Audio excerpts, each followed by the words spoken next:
일생은 선택의 연속이다.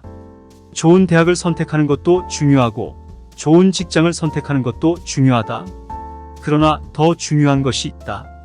그것은 바른 결혼 대상자를 선택하여 결혼을 하는 것이다. 결혼은 일생에 있어서 너무나 중요한 사건이다. 그러나 정작 결혼을 하는 젊은이들을 보면 결혼을 신중하게 생각하고 신중하게 접근하기보다는 순간적인 감정이나 느낌에 치우쳐서 결혼을 하는 사람들이 종종 있다. 배우자 선택에 있어서 생각해야 할 몇 가지를 생각해 보고자 한다. 경제 개념이 없는 사람을 피하라.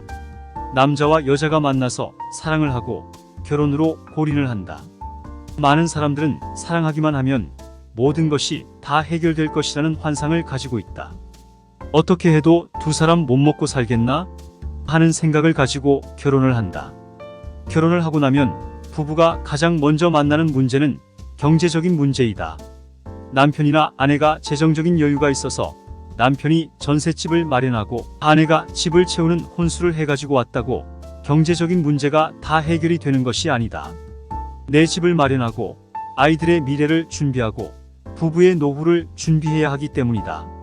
남편과 아내의 경제에 대한 개념이 중요하다. 요즘에는 남편과 아내가 대개 맞벌이를 하여 꽤 많은 수입을 올리는 부부들이 있다. 그러나 상당한 수입을 올림에도 불구하고 돈을 제대로 관리하는 것을 배우지 못했으면 경제적인 어려움의 수렁에서 벗어나지 못한다. 결혼하기 전에 부모가 전세를 마련해 주었다면 그나마 나은 형편에서 출발한 것이다.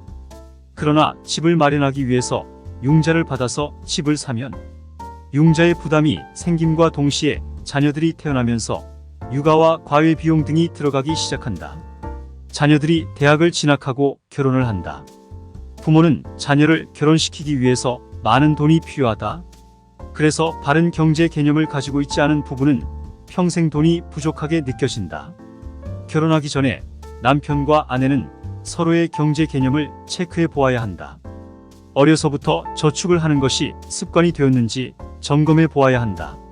저축을 생활화하고 남자나 여자나 집을 마련하기 위한 청약 통장을 마련하여 매달 돈을 모으고 목적을 가지고 몇 개의 적금 통장을 만들어서 단기, 중기, 장기로 나누어 돈을 모으며 투자를 위한 종자돈을 마련하는 것이 중요하다. 당장 재산이 얼마 있는가 보다는 이런 경제 개념을 가지고 살아가고 있는가 하는 것이 더 중요하다. 젊은 나이에 돈이 많이 모여 있지 않을 수도 있다. 그러나 경제 개념이 없이 돈을 쓰고 카드를 많이 써서 매달 카드 값을 내기에 벅찬 생활을 하는 사람은 발전이 없다. 돈이 없으면 카드를 쓸 것이 아니라 최대한 지출을 하지 말아야 한다. 내가 결혼하려는 사람이 경제 개념이 있는 사람인지 아닌지 체크해 보아야 한다. 경제 개념이 없는 사람과 결혼하면 평생 고생한다. 경제 개념이 있는 사람과 결혼해야 한다. 자기만 아는 이기적인 사람을 피하라. 사람들 가운데 이기적인 성품을 가진 사람은 모든 것의 중심에 자신이 있다. 어떤 일을 해도 자신에게 유익이 있으면 하고 자신에게 유익이 없으면 안 한다. 이런 부분은 연애 시기에는 자세히 살펴보지 않으면 잘 보이지 않는다. 대개 사람이 사랑에 빠지면 이기적인 사람도 순간적으로 헌신적인 사람으로 보이기 때문이다. 평소에 하지 않았던 헌신도 아끼지 않고 사랑의 힘으로 해낸다. 그러나 시간이 지나면서 로맨스의 시기가 끝나고 나면 자신의 이기적인 본 모습으로 돌아간다. 아내들은 그런 말을 한다. 남편이 결혼하기 전에는 그렇게 헌신적이고 나에게 잘해주었는데 결혼을 하고 나니 사람이 변했어요 라고 한다. 그러나 사실은 변한 것이 아니다. 원래의 모습으로 돌아온 것이다. 연애 시기에는 사랑의 힘으로 자신도 모르게 헌신적인 삶을 살았다가 시간이 지나면서 로맨스의 시기가 끝나면서 옛사람의 모습으로 돌아온 것이다. 어떤 분의 글을 보니 이기적인 배우자로 인하여 힘들어하는 것을 볼 수 있었다. 여자들은 결혼을 하면 엄청난 손해라고 말하는 것을 보았다. 결혼 전에는 친정 부모님께 용돈을 드리고 신경을 쓰는 것이 전혀 문제가 되지 않았는데 결혼을 하고 보니 남편은 아내가 시댁 중심으로 움직이기를 원하고 가능하면 친정에 가지 않으려고 하는 남편의 이기적인 모습을 보면서 결혼 생활이 이런 것인 줄 알았더라면 다시 생각해 보았을 것이라는 글을 쓴 것을 볼 수 있었다. 이기적인 배우자와 함께 살아가는 사람은 참으로 고통스럽다. 배우자가 모든 것을 자기 중심적으로 결정을 하기 때문에 무엇을 먹어도 어디를 가도 무엇을 해도 다 자기에게 초점을 맞추기 때문에 배우자는 고통스러운 것이다. 배우자에 대한 배려가 없고 모든 것이 자기 중심으로 결정이 되기 때문에 배우자는 평생 속상하게 살아가게 된다. 자기만 알고 개인주의적인 삶을 사는 사람은 피해야 한다. 자기만 아는 사람이 아니라 상대방을 배려할 줄 아는 사람과 결혼해야 한다. 마음에 쿠션이 없는 사람을 피하라. 쿠션은 우리가 살아가는 곳에 여러 곳에 들어가 있다. 차량의 좌석에 보면 쿠션이 있다.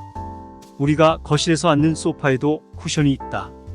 우리가 매일 앉는 의자에도 쿠션이 있다.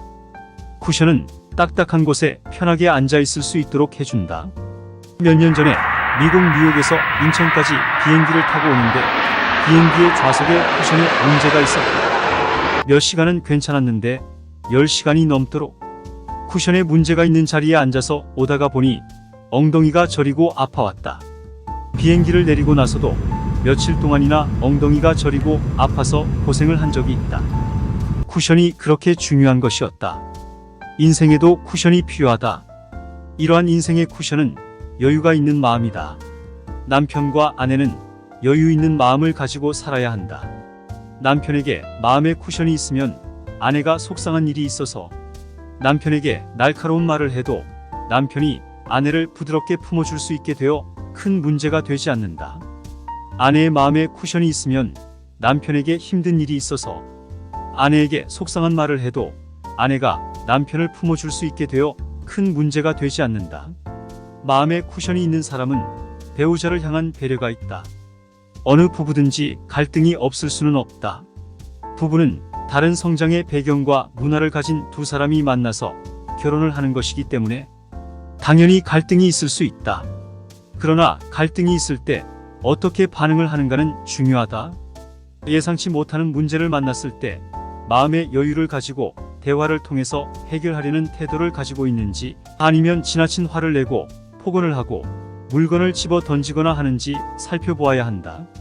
이런 사람은 결혼 대상자로 고려하는 것은 피해야 한다. 마음에 쿠션이 없는 사람이기 때문이다. 연애 시절에 이 정도면 결혼을 하고 나면 폭언과 함께 폭행을 할 수도 있는 사람이다. 부부는 서로를 존중하고 살아야 한다. 때로 부부는 아주 가까운 사이이기도 하지만 아주 먼 사이이기도 하다. 남편과 아내가 가깝기 때문에 함부로 해서는 안 된다는 말이다. 가까울수록 부부간에는 예의가 필요하다. 남편과 아내가 서로에게 귀를 기울여 경청해주고 서로에게 배려해 주어야 한다. 살다 보면 부부간에는 수많은 갈등의 요소가 다가온다. 그때 부부의 마음에는 쿠션이 있어야 한다. 마음속에 여유가 있는 배우자가 서로를 행복하게 해준다. 결혼은 혼자서 노력하여 되는 것이 아니다. 부부가 같이 노력하고 행복의 탑을 쌓아가야 한다. 시간 관리를 못하는 사람을 피하라. 만날 시간을 약속하면 늘 늦는 사람이 있다. 항상 이야기를 들어보면 이유가 있다. 버스가 고장이 나서 늦었다. 핸드폰을 두고 와서 가지러 가느라 늦었다. 이번에는 제대로 나왔는데 차가 밀려서 늦었다. 알고 보면 시간 관리를 잘 못하는 게으른 사람이다. 이런 사람은 모든 일을 미리 준비하고 미리 시작하지 못한다. 대학교를 다닐 때 교수님들이 리포트 과제를 학기 초에 내주면 꼭 그 리포트를 제출하기 전날 시작하는 사람들이 있다. 학기 초에 리포트 과제를 내주는 이유가 뭘까? 몇 주간의 시간을 통해서 미리 필요한 책을 읽고 많은 생각을 해보고 조사를 해서 리포트를 제출하라는 것이다. 그런데 그 과제를 하루 전에 시작해서 밤을 새워서 제출을 한다고 하면 과연 좋은 결과가 나올까? 모든 것을 미루다가 마지막 순간에 번개같이 처리하는 사람들은 스스로를 순발력이 있는 사람이라고 생각하기도 한다. 자신은 마지막 순간에 일을 처리해야 성과가 나온다고 말할 수도 있다. 그러나 그런 행동은 다른 말로 말하면 게으름의 또 다른 이름이다. 어느 장소에 부부가 같이 가기로 했다. 서로 시간 약속을 하고 몇 시에 집에서 출발하기로 했다. 한 사람은 모든 준비를 끝내고 출발하려고 하는데 다른 배우자는 옷을 입기는커녕 아직 세수도 안 했다. 시간이 부족하다고 좀 더 시간을 달라고 말한다. 왜 그랬을까? 나갈 준비를 하지 않고 다른 일을 하고 있었기 때문이다. 시간 관리를 제대로 하지 못한 것이다. 이렇게 되면 기다리는 배우자는 이런 일들이 자꾸 쌓이면서 짜증이 난다. 자신을 무시하는 느낌이 든다. 그래서 화가 나고 관계가 악화가 된다. 그래서 집을 나가기도 전에 자주 말다툼을 하게 된다. 이런 사람과의 결혼은 피해야 한다. 시간 관리를 잘하는 사람과 결혼해야 한다. 위에서 언급한 항목 중에 자신에게 해당이 되는 부분이 있다면 이제는 그런 태도를 바꾸어야 할 때가 온 것을 알아야 한다. 누구든지 계속해서 이런 태도를 가지고 살면 결국은 자신도 괴롭고 배우자도 괴롭게 되기 때문이다. 자신의 약점을 살펴보고 교정해야 할 부분을 스스로 하나씩 고쳐가야 한다.